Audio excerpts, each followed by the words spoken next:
saylidii loo dabaaldegay kadib wiilwaalkii ina garaad faarax ahaa wuxuu noqday garaad xirsi garaad faarax muxuu la soo bixi doonaa muxuu noqon doonaa anshigiisa wax ma iska bedeli doonaa mase muquunintii ragga iyo dhaqankiisii hore ayuu ku wadi doonaa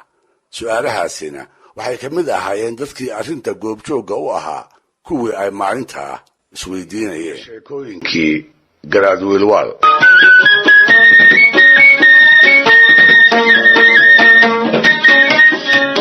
dhegaystayaal inkastoo aysan qasab ahayn inay run wada noqdaan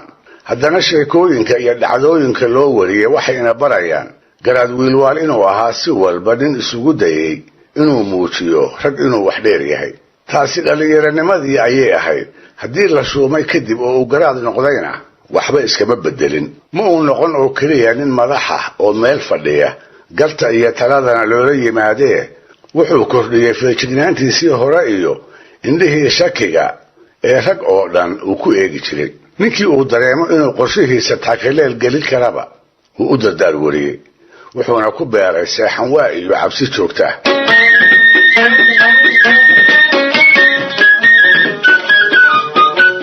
labadii waran iyo gaashaankii uu mataanaha isaga dhigay ayuu sidiisii hore ugu maran yahay tallaabadii xaggiisa loo soo qaaday iyo ereygii lagu yidhiba waxay ku abuureen feejignaan hor leh wuxuu isu ilaaliyey sidii uu yahay nin ay dunida oo idili ku heshiisay inay nafta weysiiso waa yaabe col dibadda laga soo diro oo isaga uun loo soo qaybiyey miyuu ka baqaayey ma dilkii aabbihiis buu ku weyraxay markaas bay ula ekaatay in boqortooyada lagu daba joogo oo laga yaabo inuu iyada eersado mase wuxuu ogaa oo magliga iyo midida la raadinayay dadkii uu u talin jiray qaar ka mid ah oo uu ku gabood falay sidaasna uu ugu godobaysnaa soomaalida ayaa waxay murti kula baxday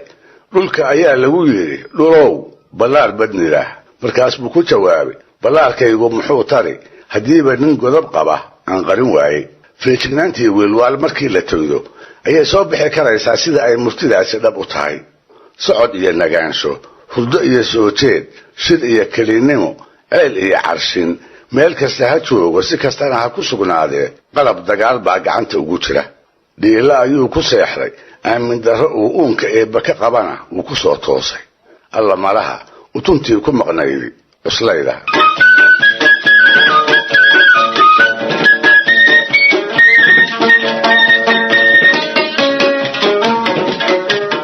waxay sheekooyinka wiilwaal ina barayaan inuu ahaa nin xeel iyo xirrid badan oo arrintii soo food saartaba furdaamin kara waxaa la yidhi dumarkii uu qabay oo 4 ahaa ayaa qaarkood qaarkii kale ku masayrayoo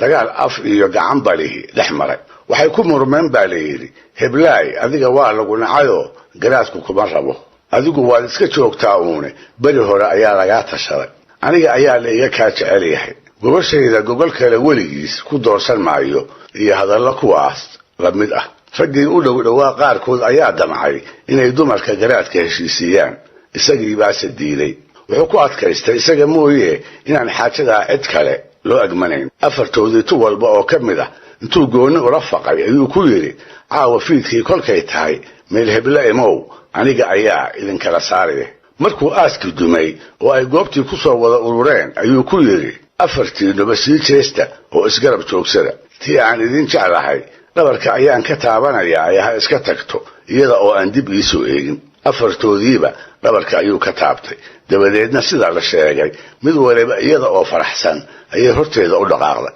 waxaase hadhay inaan isweydiinno taasi ma sheeko dhab ah oo dhacdayba mase bulsho ragga oo qura qiimaysa waatay ahayde waa sheeko loo maleegay in garashada dumarka lagu liido tan dambe u male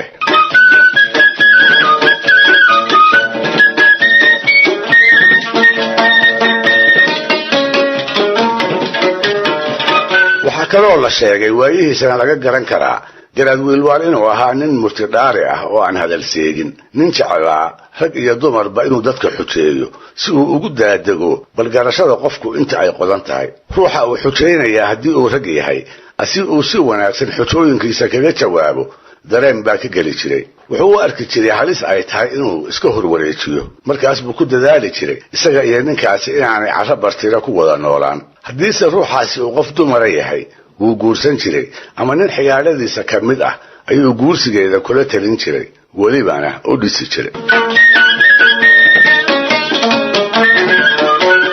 marka ay waliyaashu doonayaan inay muujiyaan sidii uu wiilwaal u ahaa multidhuux qof walba tiraabkiisa aad ugu fiirsada waxay soo qaataan sheekooyin isaga loo saariyo oo tan soo socotaa ay ka mid tahay kuna saabsan sidii uu ku guursaday qaar ka mid ah dumarkii uu qabay. waxaa la yidhi isaga oo xujo uga dan leh ayuu maalin maalmaha ka mida meel degmada dhexdeeda ah awr ku qalay. dabadeedna wuxuu u yeeray degmadii uu u talin jiray raggii joogay qaarkood. markaas buu ku yidhi ninkiin walba waxaan ka rabaa hilbaha ratigaas intuu isdul taago inuu iga keeno cadka xubnihiisa ka midka ah ee ragga israaciya. sidii uu ninba ula soo boodayay xubin aan ahayn tii uu garaadku maskaxda ku hayay ayuu markii dambe oday ragga ku jiray hungurigii awrka u keenay. wiilwaal baa kolkaa la yaabay oo inta ka shakiyey duqiina hoos u eegay ku yidhi war adigu ma aad garanne yaa kuu sheegay. hadduu yidhaahdo aniga ayaa gartay wuxuu malaha ka baqay inuu ku xujoobo oo uu dhegta dhiigga u daro. sidaas darteedna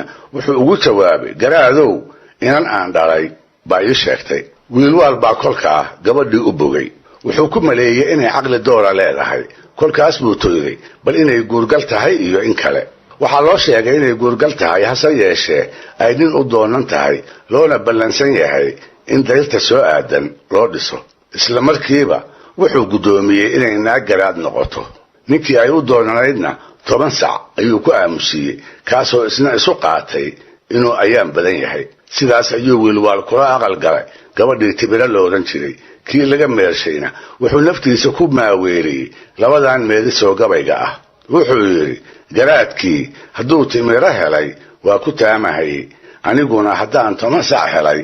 waa la ii taliyey waa samray waa sasamir taagwaa.